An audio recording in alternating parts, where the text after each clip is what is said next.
안녕하세요. 미래기술 신산업 카페 뉴스 읽어주는 바리스타 이원규입니다. 오늘은 주간 브리핑 305호에 게재된 인프라가 해킹당한다. 사이버 공격으로 재해급 피해 우려라는 내용으로 니케이 컨스트럭션 8호로 32에서 56페이지에 게재된 특집 기사를 요약 번역하여 소개합니다. 인프라가 기능을 제대로 못하거나 해킹 등으로 인해 탈취를 당하면 시민에게 막대한 피해가 발생하게 됩니다. 네트워크를 통해서 시스템에 부정 침입하는 사이버 공격으로 인프라가 표적이 되었을 때의 최악의 시나리오입니다. 시설의 원격 또는 자동 조작이나 ICT를 활용한 시공 추진, 클라우드 도입 등 건설 DX, 디지털 트랜스포메이션은 사이버 공격의 좋은 대상이 됩니다. 입찰 정보나 기술 정보의 탈취 위험과 더불어 건설업계가 직면한 사이버 공격의 위협을 취재합니다. 파트 1은 건설업계에 닥쳐오는 위협으로 전 세계에서 인프라를 표적으로 한 사이버 공격이 증가하고 있습니다. 댐 방류와 수문 등의 설비가 부정하게 조작되면 대규모 수해의 우려가 있는데 상상할 수 없는 막대한 피해가 예상되지만 일본 등에서는 아직 그 위협을 충분히 인식하지 못하고 있으며 주요 인프라나 우수한 기술 정보의 탈취 위험도 우려됩니다. 네트워크를 통해 정보의 암호화나 정보 탈취, 디지털 기기의 오작동 등을 일으키는 사이버 공격이 끊이지 않고 있으며 피해 건수는 매년 증가하고 있습니다. 허위 기업명으로 메일을 보내 금전을 편취하는 피싱 사기를 비롯하여 개인도 정보 관리에 신경을 써야 하는 시대가 되었는데 정보 탈취의 위험을 인식하고 대기업을 비롯하여 대책을 강구하는 기업들이 많아지고 있습니다. 한편 제어 장치에 대한 보안 대책은 늦어지고 있는데 특히 거대 인프라에 관여하는 건설 업계는 다른 업계보다 더 주력해야 하는데도 불구하고 분야에 따라서는 대책이 진척되지 않고 있습니다. 댐이나 수도, 철도 등의 제어 장치가 탈취당하면 사회에 미치는 영향은 상상을 초월합니다. 최악의 경우 예상치 못한 댐의 방류나 수돗물의 유독화, 열차 충돌 등과 같은 많은 사망자를 내는 사고가 발생할 수 있습니다.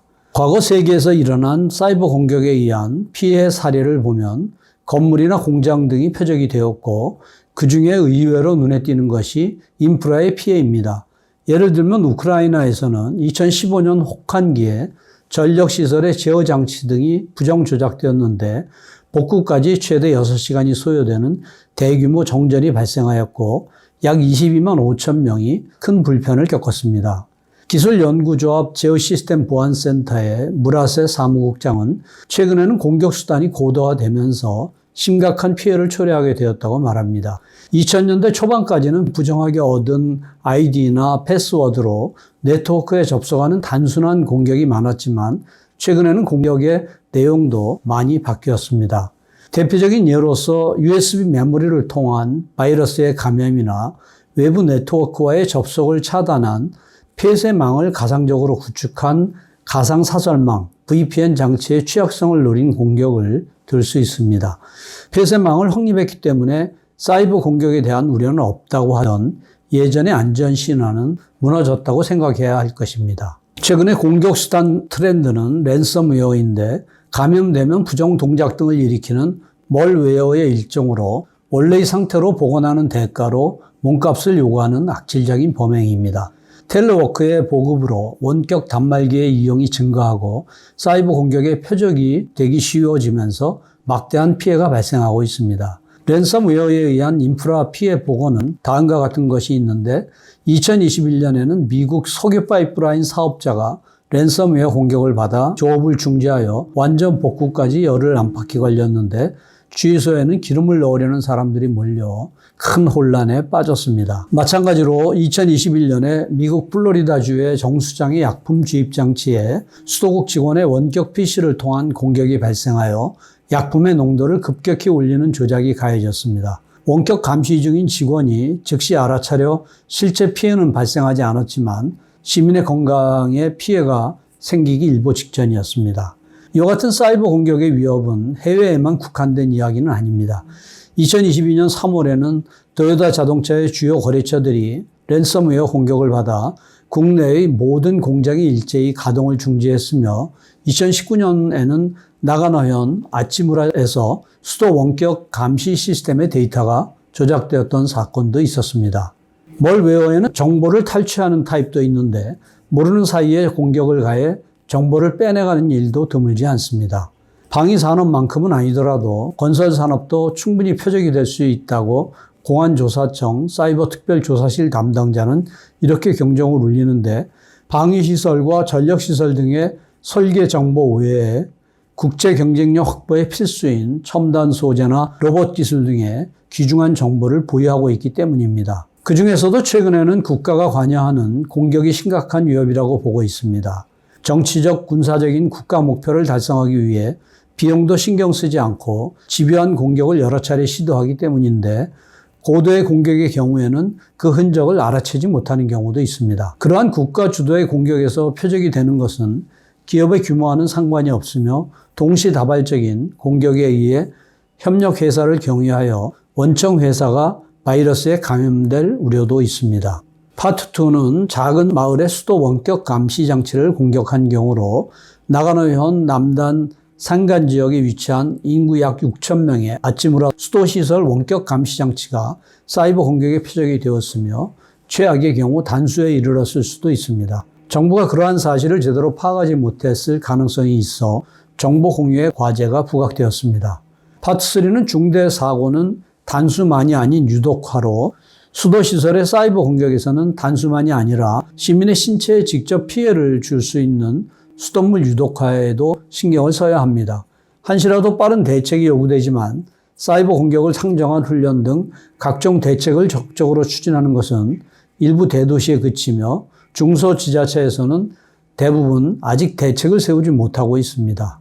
파트 4는 부정 제어의 최악은 대규모 수해로, 국가가 중점적으로 사이버 방어를 강화하는 주요 인프라의 대상에 댐은 포함되지 않습니다. 댐에 대한 사이버 공격은 대규모 수해 등 유사 사태를 초래할 우려가 있음에도 불구하고 말입니다.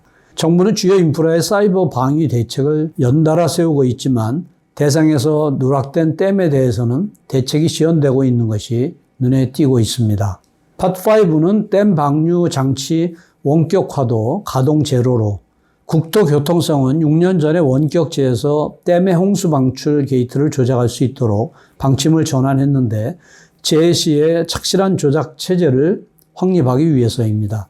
그러나 사이버 대책 등의 보안 면에서 조정의 난항을 겪고 가동은 아직 제로이며 원격화와 사이버 대책 양립에 어려움을 부각하고 있습니다. 파트 6는 현장에서 부상하는 건설 기기의 폭주 리스크로, 일선 부족에 따라 건설 현장에서의 효율화가 요구되고 있어 ICT 시공의 보급이 가속화되는 한편 그동안 현장과 무관했던 사이버 공격의 위험이 커지고 있습니다. 만약 ICT 건설 기계의 제어 조작을 해커에게 빼앗긴다면 사망사고 등 대형 참사를 초래할 수도 있습니다. 파트 7은 하이브리드 전쟁에서 군사 행동과 연동으로, 러시아의 우크라이나 군사 침공에서는 인프라에 대한 사이버 공격이 간헐적으로 발생하고 있는데, 우크라이나는 과거 사이버 테러를 교훈 삼아 대책을 강화하고 있어 공격의 대부분을 미연에 방지하고 있습니다. 앞으로 침공으로 발생한 잔해 처리 작업 등에 참여할 것이 기대되는 일본도 무관하지 않습니다. 파트 8은 건설 정보의 탈취로 수발주자 혼란으로 기업 등이 보유하고 있는 기밀 정보의 탈취 피해가 그치지 않고 있습니다. 공사 발주 전에 설계 도면이나 입찰 정보, 기술 정보 등이 유출되거나 암호화되면 다양한 관계자에게 불편을 줄 뿐만 아니라 데이터 복구에 많은 시간이 걸려 주요 업무를 진행할 수 없게 됩니다. 이상으로 요약 소개를 마치며 보다 상세한 내용은 센터 홈페이지 hjtic.sne.ac.kr에 미래기술 신산업 코너를 참고해 주시기 바랍니다. 다음 주에는 전기차의 실용성이나 매력에 크게 영향을 미치는 전동 파워트레인의 차별화라는 내용을 소개하겠습니다. 감사합니다.